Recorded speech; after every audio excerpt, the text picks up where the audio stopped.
Hello, everybody. Welcome. I'm Noah Falstein. I'm a game designer here at Google, and it is my pleasure today to introduce this talk. A couple of former colleagues of mine, Dr. Lynn Faline and Ben Sawyer.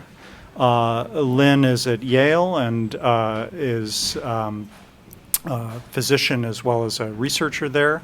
And Ben is a longtime SeriousGame progenitor and massively connected person who has been doing a lot of wonderful creative and production work in the field. And I'm introducing them in part because I was privileged to work with them on the project you'll be hearing about in its very early stages. And just want to say, having seen how it has grown up, it's just tremendous as you look at this, contemplate how much science and positive social good is coming out of this, as well as a variety of really interesting gameplay alternatives that I don't believe have ever been used before, certainly not in this combination, to try and affect very serious change for some important societal problems. And doing all that and making it fun, getting people activated and happy, and raising the funds and doing the research, it's just a tremendous amount of different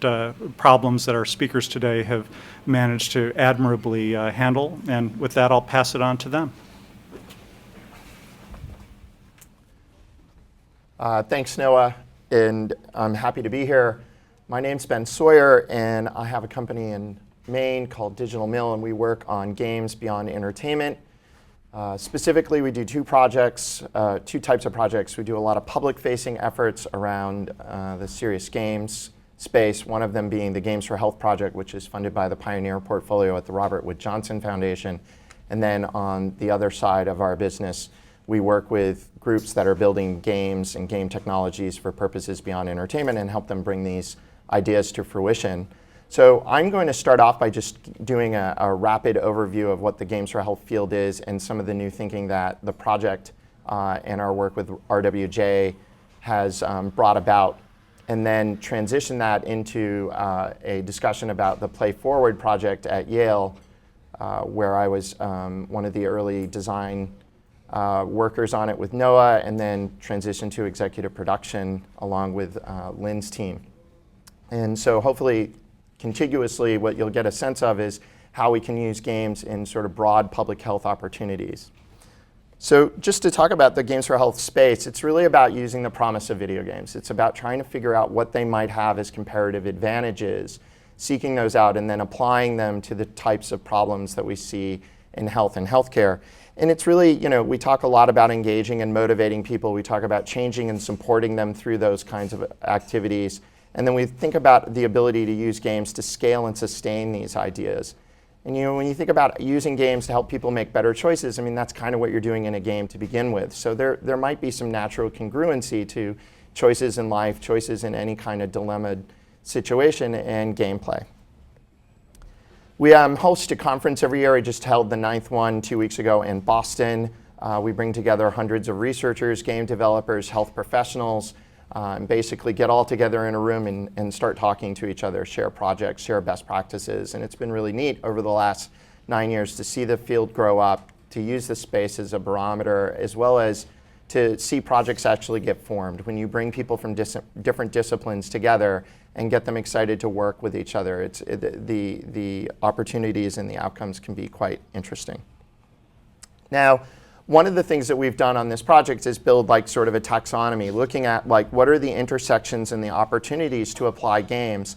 And what this chart really says is that there's a broad strategic opportunity to use games in health and healthcare. And it's really neat at our conferences, and when I look out and survey the work that's been done over the last year at any given point, to see half to 3/4 of these boxes light up with different projects, research, games coming to market, other initiatives taking on, and even more obtuse things like epidemiology. There's researchers who are using virtual worlds and investigating them to understand how infectious health actually takes place within these worlds. There's been design flaws in games like World of Warcraft. And they've actually been able to observe and examine these worlds and types of things that have happened in them and then translate those into the models and confidence levels within those models for real-world infectious disease. So very, very cool stuff. This is just a slide of some of the games that you would see in this space if you're paying attention to different work that's going on. And I really just put this up to just say, when you look at some of the more interesting work, it immediately looks like something you want to pick up and play with. They look like games. There's interesting work around user interfaces. There's like somebody doing a sort of breathing mechanic for an anti-smoking game. There's stuff with diabetes management, walking, translating what it might feel like to be depressed to help build empathy and understanding for caregivers. So it really does start to look like a set of software that's being built that's at a different kind of level than what we might have seen previously with the way we used media to engage people about health. And of course, a lot of this stuff is going mobile. All of these games that are on here are on different mobile devices or using different mobile technologies. And we did a big segment at M Health Summit last year and brought a lot of these together. And so the space, much like many software spaces, is taking advantage and moving to the mobile platforms. Some of the more interesting areas that are emerging recently is this sort of area of neurotherapeutics. Achille Interactive Labs, which is based on some work at Adam Gazalet's lab at UCSF, is bringing a product to market that's helping to help people who are distracted or dealing with interference and helping them to focus on concentration. And it's a very interesting piece of work. A lot of research has gone into it and is now actually moving towards a market deployment. Daphne Bavalier's lab is doing some work with Eline Media and the Joan Gans Cooney Center to look at how some of her work, which looks at how video game players and high action game play can help people with ability to track multiple objects, to be engaged in different ways. So there's this whole area of neuroscience coming into play in this neuroplasticity and direct work out of that that's being put forward in games for health and well-being. Another area that we're seeing some really exciting work in is crowdsourcing and citizen science. Many people are familiar with the Fold It project at the University of Washington, which was about game players learning how to fold proteins and doing that work better than experienced scientists. But there are actually a number of these over the last couple of years that have been built. Philo at McGill, Malaria Spot out of Europe, as well as Cell Slider from Cancer Research UK and iWire at MIT. Recently, Google, Facebook, and Amazon participated in a sort of game jam with Cancer Research UK to build a mobile game to pursue some citizen science objectives within analysis of cancer data in the UK, and they're going to be working to mature some of those prototypes to something that hopefully will come out in the next year. It's really been exciting. I've actually had all of these projects speak at the Games for Health conference, and it's a real neat bleeding edge of the space with some exciting work. Where we see the space sort of going, we see a lot of work around sensors, a lot of interesting stuff around the sort of quantified self movement, and then this whole area of connected health as systems become online, as people become socially engaged with each other around topics including health, as health professionals, allied health professionals are able to engage patients and the public in general around health, and the application front ends that can feed into it and take data from it. We're creating a new platform for people around health and healthcare. Another area is this idea around positive health, which we'll talk about in a few minutes. The sensors and wearable space is exciting. We're seeing a lot of activity. Not only were there also some recent acquisitions in this space, but there's a lot of things that go beyond the sort of norm, like GeckoCap as well as Asmopolis are doing sensor-enabled asthma inhalers, and then building gamification strategies around them to encourage kids to make sure they're maintaining their asthma, as well as enabling them with GPS so that they can see where an emergency inhaling might have taken place, then mapping that and looking for perhaps environmental issues where they can go and mitigate those.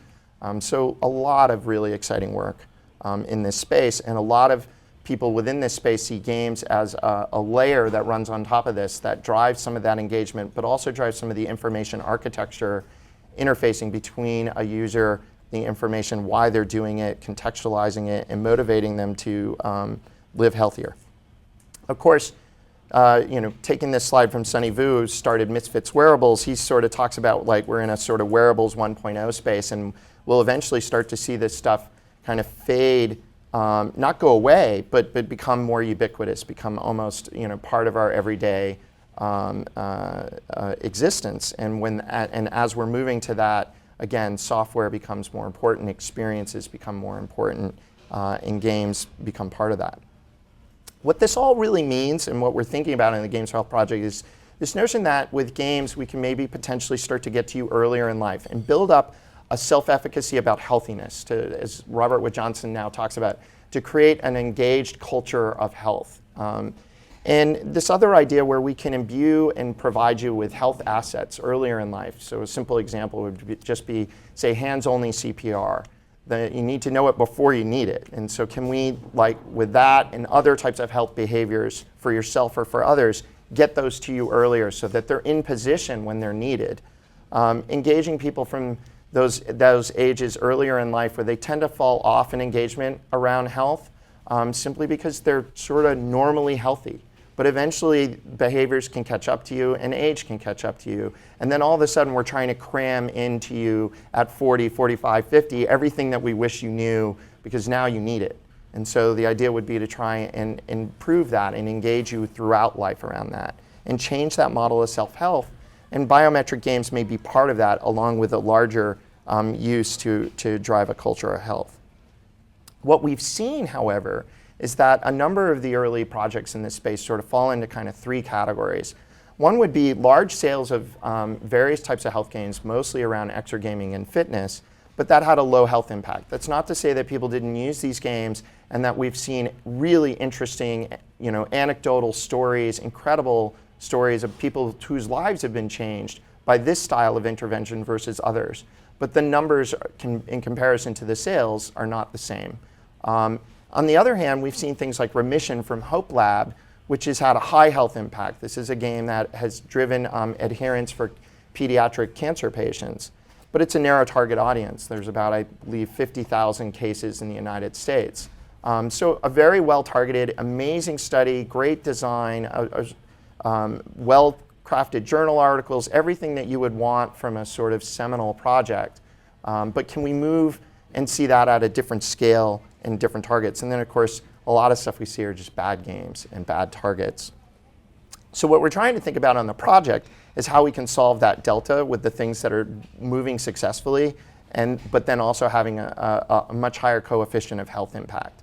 And then moving beyond this sort of disease state-based games that at times come sort of trapped in a sort of crucible in terms of scale and impact in their own ways. And then, of course, looking for those better games and better targets. Where we've been thinking about is this notion around positive health. So Dr. Martin Seligman, who's sort of the father of positive psychology and was a keynote at our conference a couple of years ago, is working with Robert Wood Johnson Foundation on this larger notion of positive health, where we could find biological markers, psychological markers, functional markers, really measure those out, and can we instigate sort of a super health or a positive set of health assets, take you above normal, so that when you encounter a health anomaly, you don't fall below normal, you regress to the mean and you sort of move through it. So you actually have less frequent and briefer ailments, you're able to recover, you have greater psychological, physiological reserves, these types of things. And can we instill that? So what we thought about in terms of moving towards that is this notion of just what should everyone play? What are the health games that really everyone should play, that they're not disease-based, that they're consumer and business distribution model compliant, they have multiple health issues they could address at once. As such, they're ideally globally capable, and you could be healthier immediately after playing them, although there could be decays, obviously, or sustained points that you need to maintain. And as such, they offer population health effects, and that they address this sort of new health model and new health literacy needs that we have. And such that the developers building these games can have a lot more flexibility about getting them out the right ways, getting them to the right people, addressing the market needs that they also need, and not encountering sort of disease state gatekeepers that may be problematic for them, even if they're showing efficacy for their project. So what we think is that there are a bunch of areas that we've seen so far and new areas that we've identified that fulfill this, that become the kind of games that you can play irregardless of your underlying health condition and benefit from. And so what the project is doing now over the next 18 months is actually looking specifically into these areas and saying, what can we do, either by design prototypes, Creative Commons design documents, white papers, supporting other ideas or other people working in this space to bring these kinds of games up and through to the market, to the public at large. Because what we think is that we can actually match these things up really nicely to the types of platforms that are available, the distribution methods, and actually get these out in a much more broader way, much more scalable way, and that actually the types of games that we're talking about and the way we're talking about them mean that not only is the person who plays it healthier as a result, but the other people they interact with are healthier even if they didn't play it. So if I play a game about healthy cooking and I'm cooking better for myself, I'm also cooking better for the people who I cook for. And so this starts to look much more like a public health strategy as well as an individual positive strategy for them as well. And it takes games out of this notion of these are for when you're sick. No, this is about being the healthiest, most high performance person you can be. And as a result of that, there are lifelong health benefits available to you, as well as surrounding you pervasively with tools in the form of games and software easily accessible when you do need things and when you want to engage. So ultimately, one of these games, the way I look at the world and the way is PlayForward. And this is a game that we're going to talk to you next. I'm going to introduce Dr. Lynn Faline to tell you more about this project, which looks at what I call a sort of longitudinal health strategy for young people around risk-taking and their ability to navigate risky situations.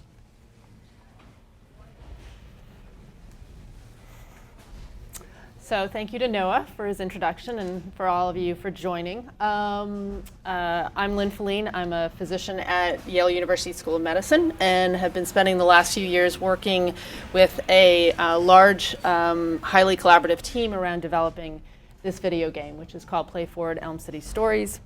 And as you can see, it's a video game specifically targeting risk reduction and HIV prevention in teens. So first question is why develop and ultimately evaluate this type of a game? If you look at the statistics in 2009, about 39% of new HIV infections were among a younger age group, 13 to 29-year-olds, and that was an approximate 21% increase from 2006. The majority of these cases are ethnic minorities and due to sexual contact.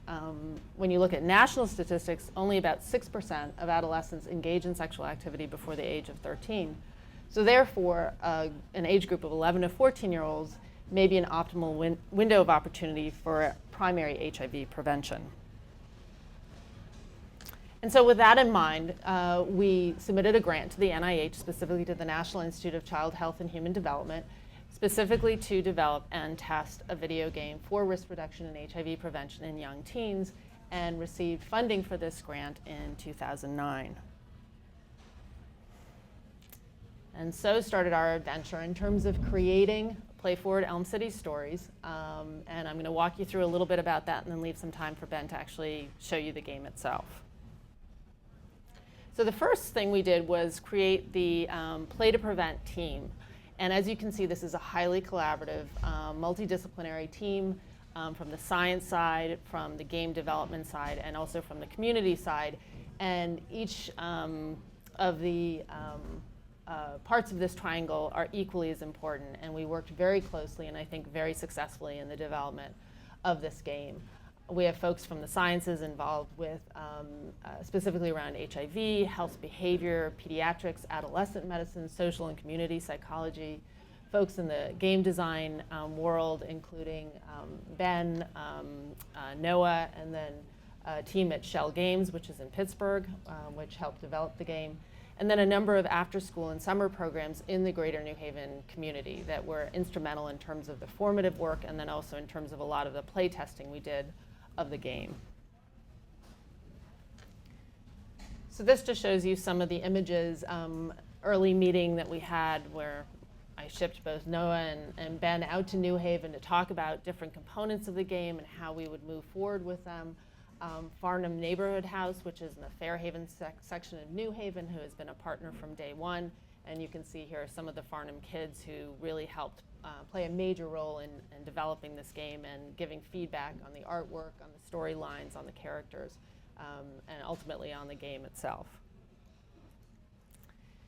So this is a very early image of the initial design of the game. And obviously we moved from there, but really starting with, with a lot of different concepts that ultimately came together. An important part of this work was doing the formative work, and that involved spending time with the kids, bringing strategies to them to elicit information from them in a way that was meaningful and salient to them. So this, for example, in the upper left-hand corner is a graphic that we actually had designed. We couldn't find anything in magazines or newspapers that would depict teens in sort of a benign situation with nothing overtly risky going on. And so we asked a graphic artist to design this picture and sat down with a group of kids, and essentially all we asked them is, what do you think is going on here? And from there poured out all sorts of stories, really coming from inside their heads around what they thought was going on in this story. So for example, all the way back in the middle, you can see a little girl talking to a boy, and probably about 99% of the girls said she just found out she's pregnant. So these were stories that came out from the kids that we then were able to transport to our game development team and were ultimately embedded into the game. This was another example of a strategy we used. We used the My Life timeline, which was essentially just simply giving kids a piece of paper with a timeline from ages 11 to 21 and asked them to fill it out. And it probably doesn't transmit very well here, but it's everywhere from graduation at age 13 to sweet 15, to a hair salon business at age 18. Somewhere fit in there is a belly button ring. And then at age 20, helping my mom out. So again, giving us a real sense of what's on the life spectrum for these kids, where they see themselves going over the next 10 years, what's important to them. So given all that, all these pieces came together in terms of the initial game design, in terms of information from kids, and allowed us to end up coming up with this game design model, which I think is aesthetically really beautiful, but it also served as a way that we as a large team from different disciplines could all come together and see what all the moving parts were, sort of double check that we had all the components that we needed in there. And as you can see, this sort of outlines all the different aspects of the game that ultimately ended up really being in the game. So this was an incredibly important document for reference for everyone on the team. Another critical part of the process was the need to design our behavior change manual. So the focus of this game is not just teaching, but is actually the goal is changing behavior and teaching kids a set of skills so that they can keep themselves safe and healthy and avoid the risks that inevitably come with the teen years. And so we went through the process of creating for each of our 4 mini games, a behavior change manual, and you can see an example of this one here for one of our mini games. And in each of these manuals, they followed the same format. They helped explain what the science was, what we were actually trying to do scientifically. There was a section around what the design elements were, and then that allowed us then, all of these documents, many documents, were actually posted on Google Docs so that all team members would have access to them real time, highly iterative. Everyone could talk back and forth, add edits, communicate about changes, and this allowed then the game developers to help add in some expanded designs, ultimately building out these documents. Which led us then to be able to create what we call a logic model, which essentially allows someone to say that these are the components we need in this intervention, in this case a game, and we can double check to make sure that we've included everything that we feel is integral to leading to behavior change. So you can see on the left-hand side, we have each of our mini games and what their purpose is, ultimately, they lead to some individual determinants, so you have to take into consideration what other aspects of the individual may be contributing here, ultimately leading to our key behavior change elements that we're looking to impact, and then ultimately to our goal. So all of these things came together to allow us to create this logic model so that we would know that we were following through with what we had set out to do.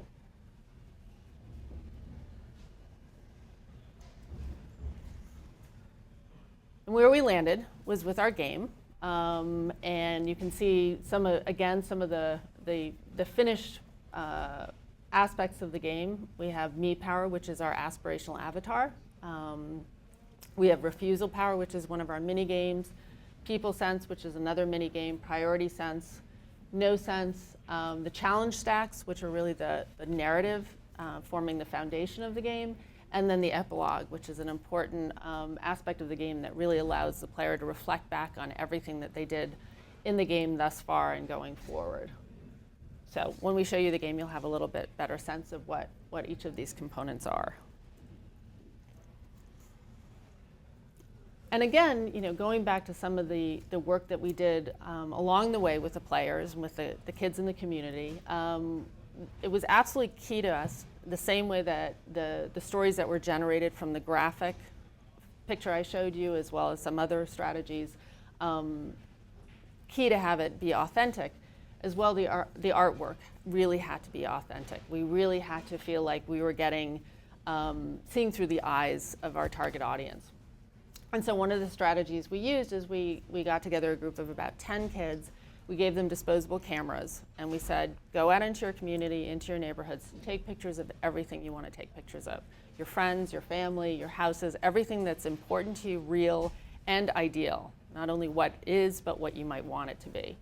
And they did. They came back, and we developed their pictures, so I had close to 400 photographs, and then discussed a lot of what the images were and what they meant to them. And that allowed us then to build the artwork specifically from what was coming through the eyes of these kids. And so you can see, we had a photograph of hair in the upper left-hand corner, and that gave us hair for a character, shoes, a bedroom, and then neighborhood shots as well.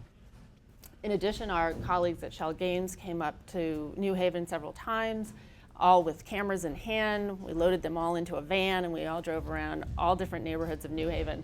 And they took photographs of everything that was in the area. We went and visited the insides of schools. They met with teachers. So it was really a highly educational process. And these are some of the graphic drawings that came out of that whole process. Many, many iterations of all the artwork until we ended up with the game. So this again is just shows sort of the process of developing People Sense, which is one of our mini games, and kind of following along from the left-hand corner down around and really seeing how it evolved over time. I mean, each of these mini games really has their own story, their own process to end up where I think we all felt really good about what the product was. Oop, jumped ahead. And these are just 4 screenshots from some of the challenge stacks, some of the stories that make up the part of the game. Again, focused on certain content area that are particularly involved with risk with kids. So late night visitors, sexual protection, an unexpected bad reaction, and 7 Minutes in Heaven. And so these again are highly relevant stories to kids, a lot of this coming from the kids themselves, that the player has to negotiate through and travel through successfully in order to continue in the game. So the other half of this project was, after designing, developing, is the evaluation. Because again, keep in mind, what we're looking for is to accomplish something. We want to see something change. We want to see behavior change, attitudes change, knowledge change. So we have now embarked on the evaluation in the form of a randomized controlled trial. We started at the end of February. Our goal is to enroll 330 11 to 14-year-old teenagers.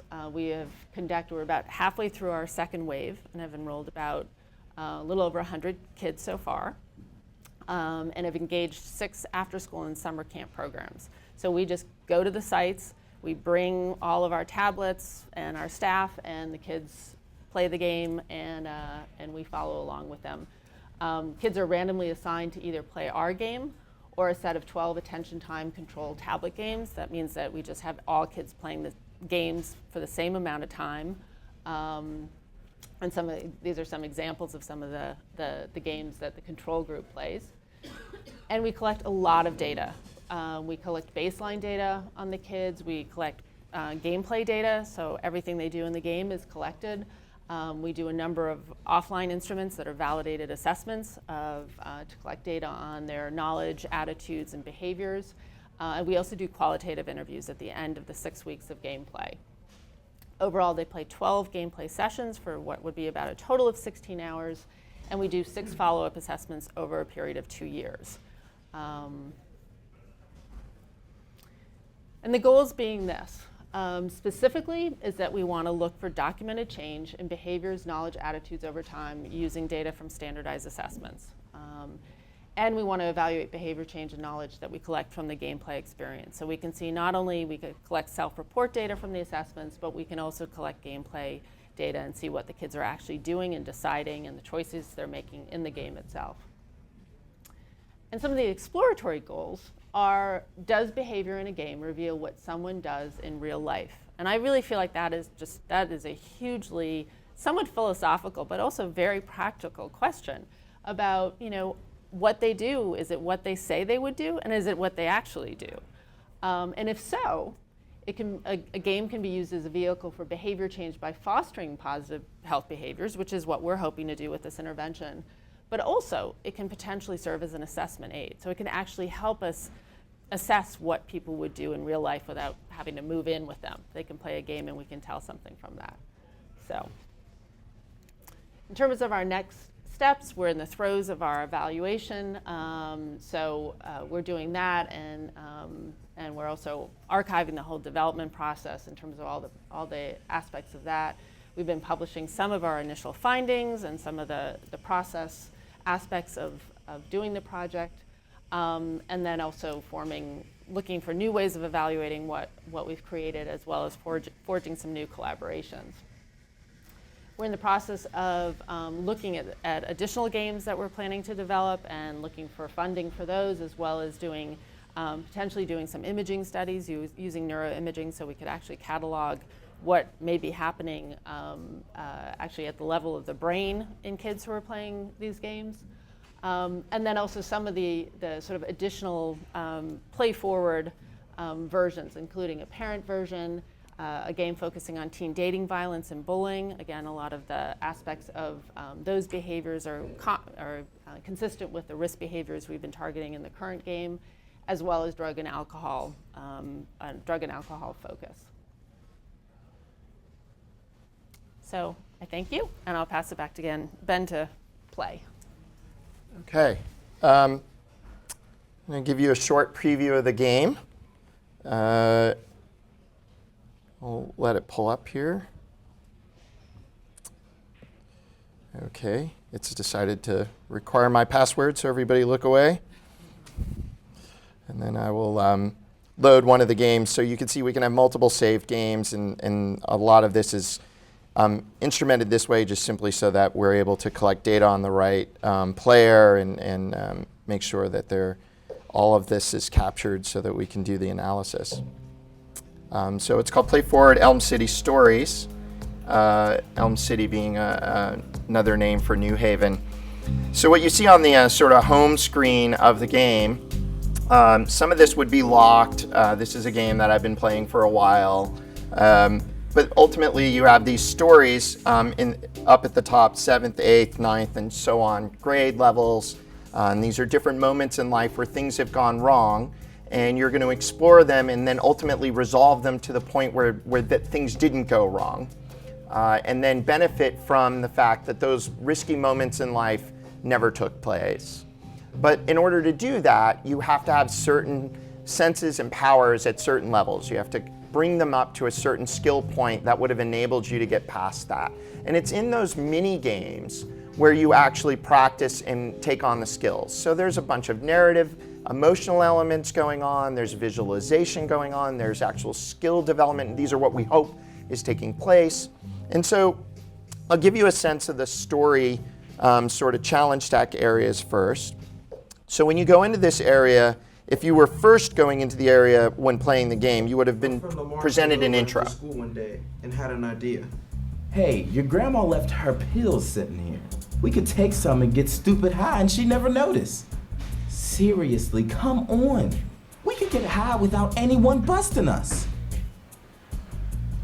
So the game is specifically geared towards HIV prevention, HIV acquisition being at the top of a pyramid of risky behaviors that might involve drugs and alcohol, other kinds of risk-taking situations that ultimately may lead that person's behavior into acquisition of HIV. So the game doesn't focus very much specifically on HIV, although there are HIV elements and scenarios in the game. It focuses on the continuum and spectrum of risk encounters that kids may have in life, and helps them to develop a set of unified skills across all of those that they can call upon when engaged as such. So in this case, as we saw, your friend has come over and is thinking about trying to take the prescription drug pills from your grandmother because you can get high off them. So prescription drug abuse is a very fast-growing element of drug abuse in general and among young adults and kids.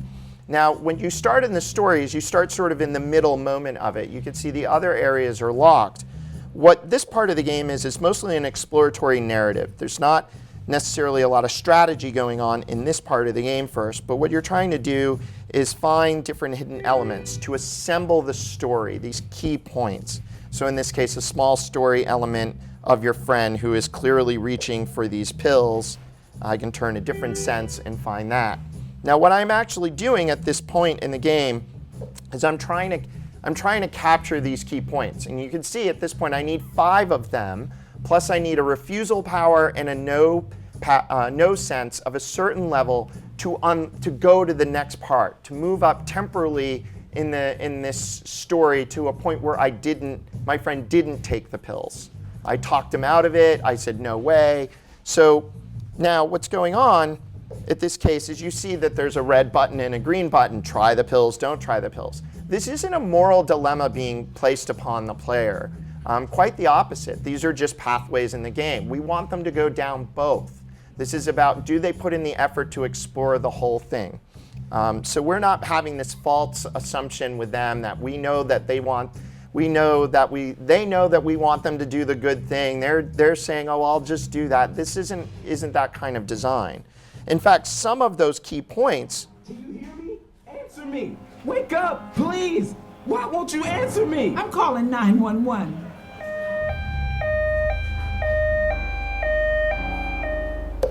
Some of those key points that you need to unlock that scene that we were just in are actually housed in this scene. So I've now gotten this one, and then I would collect the other ones and then go back, and you can see now I have 4 of them. And so I still have 2 more. They happen to be priority point ones that I want to get. And I would do that. And then I would move up. In this story, what happens is we show you that risk doesn't just go away automatically. So yes, you convince your friends not to take the pills so you can get high, but he goes, oh, why don't we sell them instead? We don't have to take them, we can sell them. And then you go to school, you get caught, you get out of getting caught, and you eventually resolve it to the point that you convince your friend not to do anything with the pills, and you just have a good time. Now, some of those key points, if I did not have enough people sense and priority sense and no sense, I wouldn't have been able to capture them. What would have come up instead is a dialogue that says, you need more priority sense here in order to capture this key point. Would you like to play the priority sense game and level up your power? So that's where we're transitioning, moving people back and forth between our narrative and the mini games that drive the skill development and further narrative points and further understanding and capability. So I'll play a few of those. One of our favorite, and the favorite of a lot of our players, is people sense. So I don't know how many people are parents. I'm a parent. I've encountered the fact that I can have my sons meet somebody and 5 minutes later they're supposedly best friends, and I'm like, no, they're just somebody you've gotten to meet, and it takes a little bit longer. So there's not a gradient that youth tend to sometimes have. They tend to see people as either really bad or really good, and it's hard for them to make decisions. And so what we're trying to do is give them a little bit of a way to sort of build a process and to build a more elaborate process, hopefully that they then take this and build up a higher sensitivity and a more deliberate practice of thinking about who are the people in my social circle, how do they clue me in on whether or not there's somebody who could be more, or who could raise my risk level or lower it. So in this case, you have these friends, you're actually helping, at this point you're helping someone else so that we can explore other storylines beyond things that you personally might feel are reflective of you. So we can move them across all kinds of different stories.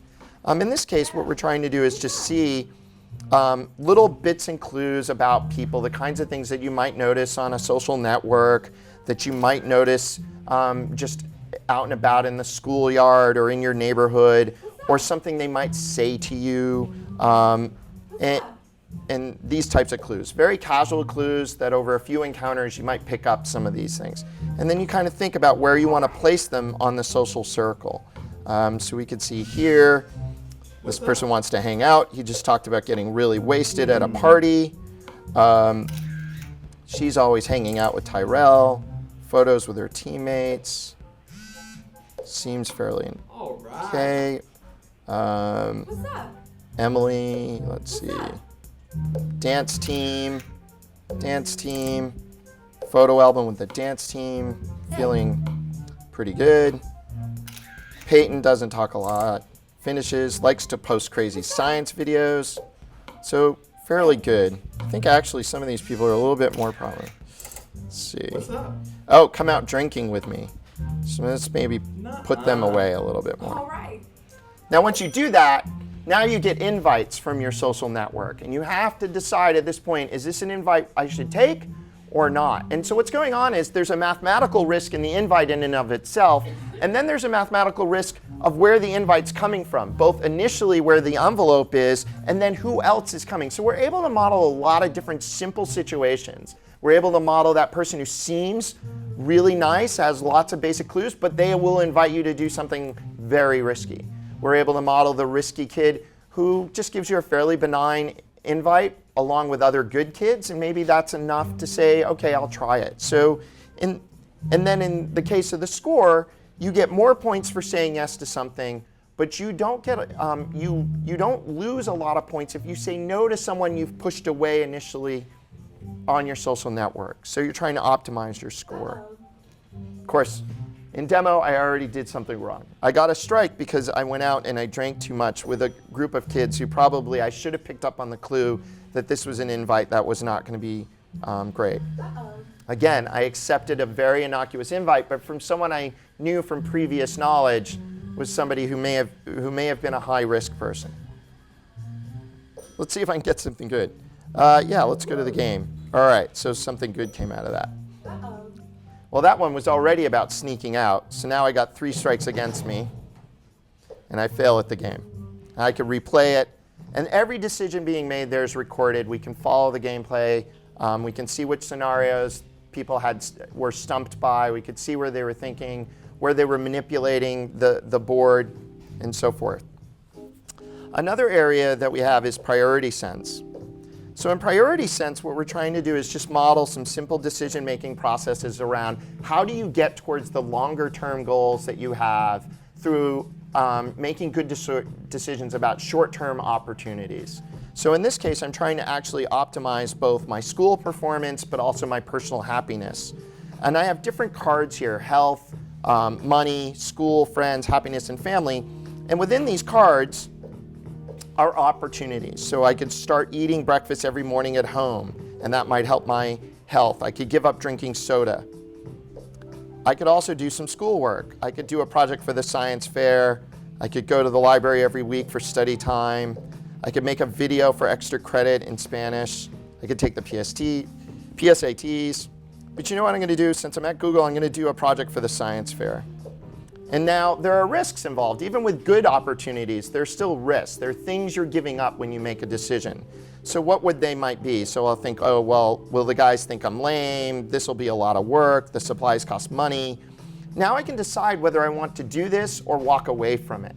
I'll decide to do it, but I can cover one of these priorities. I can basically mitigate the risk a little bit more.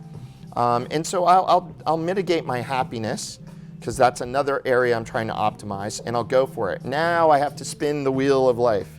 And I take my chance. And I did good. This was a good decision to do it, a good decision to cover a certain particular area. I had thought this sort of through a little bit, and it wasn't just like, oh yeah, I'll do that. Oh, I'll do that. No, I won't do that. I'm thinking about towards a set of priorities and expressing them in better near-term decision making. So my school performance went up, and my happiness didn't go down too much. Now I could choose I need to optimize happiness as well, and a lot of these are a little bit more tempting. I think I'll try drugs once just to see how it feels, and I'll think about what were the things that might happen. So not only are we practicing the model, but we're also doing a lot of just simple visualization and suggestions to kids about what kinds of things could go right or wrong for them, and expanding their knowledge base of those ideas without just overly preaching it. We're making it part of a strategic decision-making process rather than a rhetorical process. So I could do this, and I'll think about covering my health, my schoolwork, and I'll go for it.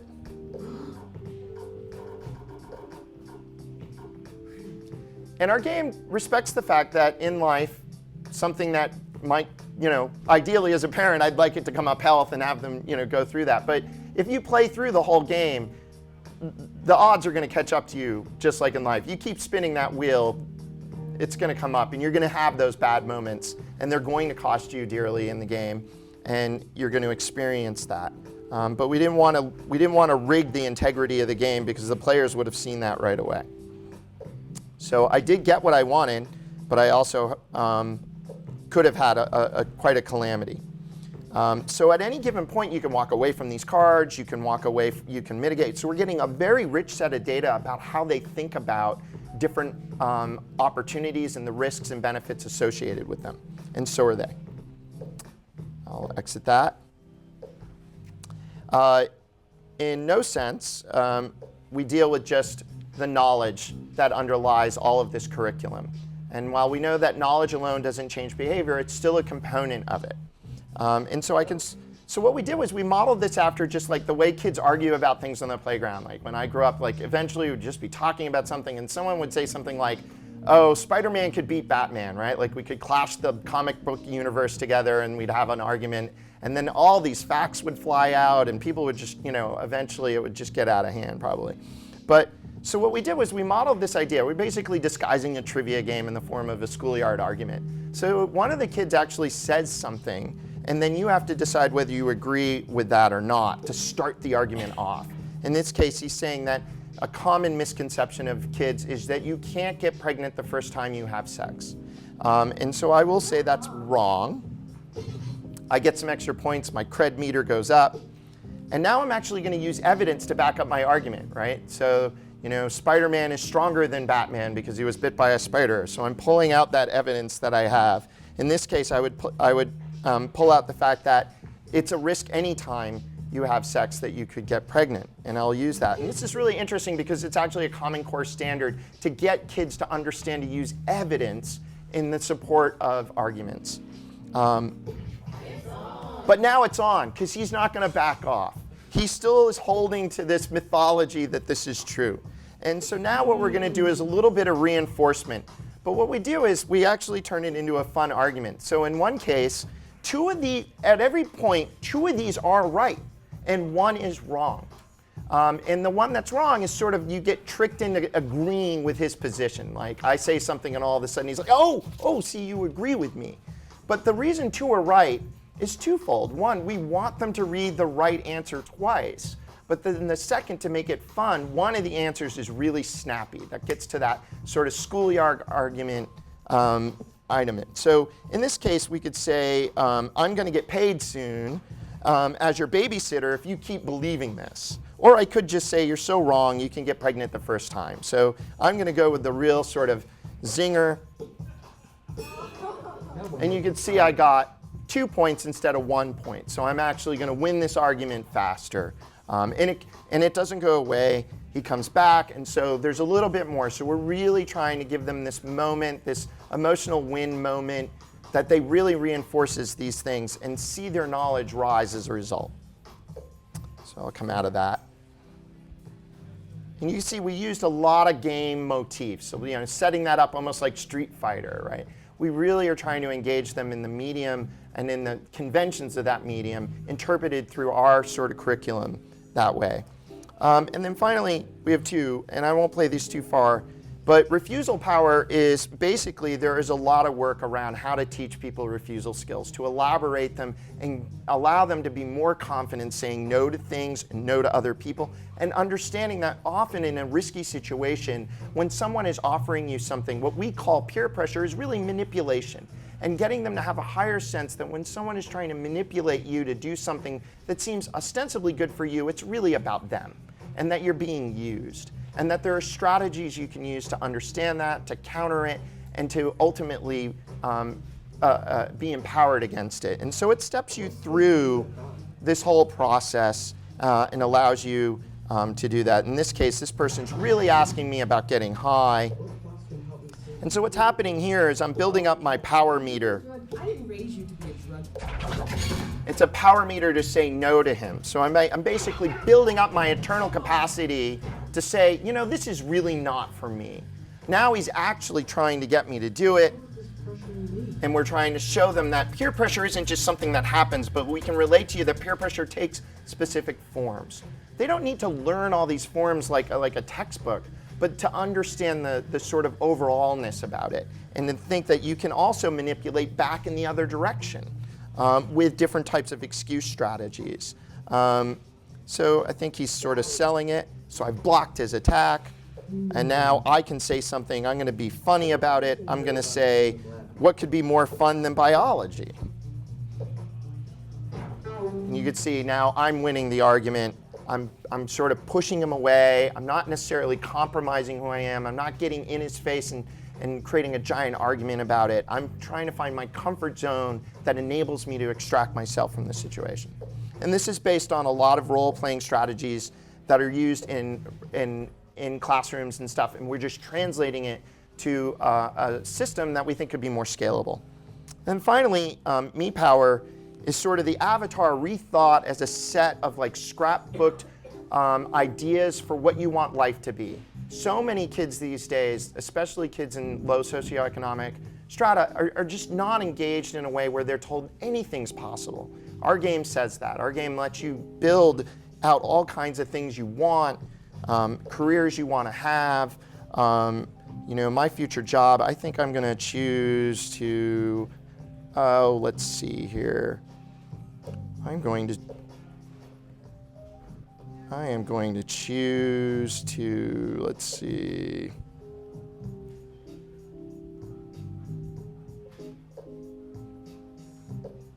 I'm going to choose to work at Google. And we give you points just for giving us this information. And what we're trying to say to you in this game is we're open. We want you to achieve all of these things. And so you would gain Me Power of doing it. So you could think of Me Power as being the self-esteem that encourages you to say no to things short-term to achieve long-term objectives.